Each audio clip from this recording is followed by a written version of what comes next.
Chennai Draping Class ஓட vlog பார்க்கலாமா? 7 beautiful participants in the batchல and starting up with product knowledge and theory measurements பத்தி ரொம்ப நேரம் வளன்னு இல்லாம எது தேவையோ அதை பத்தி மட்டும் a half an hour theoryன்னு வச்சுக்கோங்களேன். அதுக்கப்புறம் I'll show a டெமோவுமே I'll start up asking உங்களுக்கு ஏதாவது sarees ரொம்ப காம்ப்ளிகேட்டடா இருக்கா இல்லை நான் அதில் பண்ணி காட்டணும்னு நீங்கள் நினைக்கிறீங்க அப்படின்னா அந்த saree கொடுங்க நான் பண்ணி காட்டுறேன், அப்படி இல்லைன்னா I'll show with mine அப்படின்னு சொல்லுவேன். and எல்லா பேட்ச்ல இருக்கிறவங்களும் அந்த ரெப்ளிகா sarees கொடுத்து இதில் பண்ணி காட்டுங்க அப்படின்னு சொல்லுவாங்க. அதே மாதிரி இவங்களும் ஒரு சாரீஸ் கொடுத்தாங்க. எந்த சாரீ கொடுத்தாலும் எப்படி அழகா ஒரு 9ல இருந்து 12 பபிள் ப்ளீட்ஸ் எடுக்கிறதுங்கிற மாதிரி நான் காட்டுவேன். வீடியோஸ் எடுக்கலாமான்னு கேட்பாங்க. ஒய் நாட், அந்த சீனெல்லாம் இங்கே இல்லை, உங்களுக்கு பிடிச்ச மாதிரி உங்களுக்கு தெரிஞ்ச மாதிரி எடுத்துக்கோங்க. ஃபியூச்சர் ரெஃபரன்ஸ்க்கு அது கண்டிப்பாக ஹெல்ப்ஃபுல்லாக இருக்கும். உண்மைதானே? And just feel like your space, ரொம்ப கம்ஃபர்டபுளாக இருங்க. The whole day's yours. Any number of saris வேணாலும் ப்ராக்டிஸ் பண்ணி பார்த்துட்டு போய்க்கோங்க அப்படிங்கிற மாதிரி ரொம்ப கம்ஃபர்டபுளாக வச்சுக்குவேன் பார்ட்டிசிபென்ட்ஸை.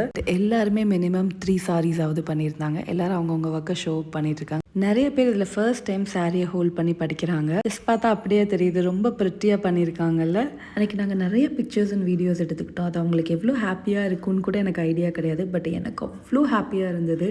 நான் இப்போ எடுத்து பார்க்கும்போது கூட எனக்கு கூஸ் பம்ப்ஸ் வருது. அண்ட் எவ்வளவோ க்ரௌடுக்கு நடுவில் இந்த பீப்புள் வந்து என்ன சூஸ் பண்ணியிருக்காங்க. And really so grateful for them. பர்டிகுலராக இவங்களை பார்க்கும்போது ஒரு 7 years பேக் என்ன பார்த்த மாதிரி எனக்கு ஒரு feel. Thank you each one of you from bottom of my heart. நிஜமாக சொல்லுங்க, நான் 12th படிக்கும்போது நான் மேக்கப் பண்ண போகிறேன், ஃபேஷியல் பண்ண போகிறேன் அப்படின்னு எல்லாம் சொல்லி வீட்டில் ஒரு ஆள் விடாமல் பண்ணிட்டு இருந்தவ தான் நான். But then God has some other பிளான்ஸுங்கிற மாதிரி எம்ஃபில் பண்ணேன், பிஹெச்டி பண்ணேன். என்ன ஒரு 9 to 5 ஜாபை குவிட் பண்ணிவிட்டு ஒரு 5 years பேக் முன்னாடி இதுதான் நான் பண்ண போகிறேங்கிற ஒரு ஸ்ட்ராங் டெசிஷன் எடுத்தேன். இதுக்கு சிரிச்சவங்க, என்கரேஜ் பண்ணவங்க, நக்கல் பண்ணவங்க எல்லாத்துக்குமே ஐம் ரியலி வெரி கிரேட்ஃபுல். எல்லாருமே இதில் ஒரு பார்ட்டாக இருந்திருக்காங்க.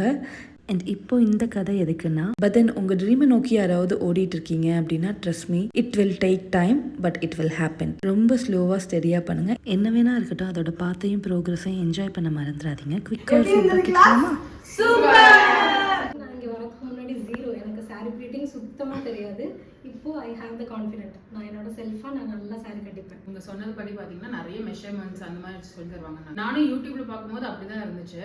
பட் ஹேண்ட்ஸ் ஆன் வந்து இவ்வளோ பேஷன்ஸாக நீங்கள் சொல்லி கொடுக்கும்போது ரொம்ப ஈஸியாக கற்றுக்கிட்ட மாதிரி இருக்கு. அண்ட் ஒரு நாள் லைக் இவ்வளோ பண்ணுவேன்னு நான் நிஜமாவே எக்ஸ்பெக்ட் பண்ணல.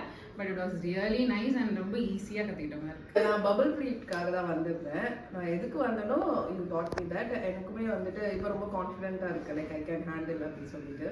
ஸோ தேங்க்யூ ஸோ மச், ரொம்ப ஈஸியாக சொல்லி கொடுத்தீங்க. ஒன் டேயில் இந்த சாரீ பண்ணணும்னாலும் எனக்கே என்னையும் நான் ட்ரெஸ் பண்ணல. நிஜமாவே நீங்கள் அவ்வளோ அழகாக சொல்லி கொடுத்தீங்க. ஆல்ரெடி பண்ணுவேன், ஆனால் அவ்வளோ பர்ஃபெக்டாக பண்ண மாட்டேன். இப்போ பர்ஃபெக்டாகவும் பண்ணுறேன், அதே மாதிரி கான்ஃபிடென்ட்டும் வந்துருக்கு.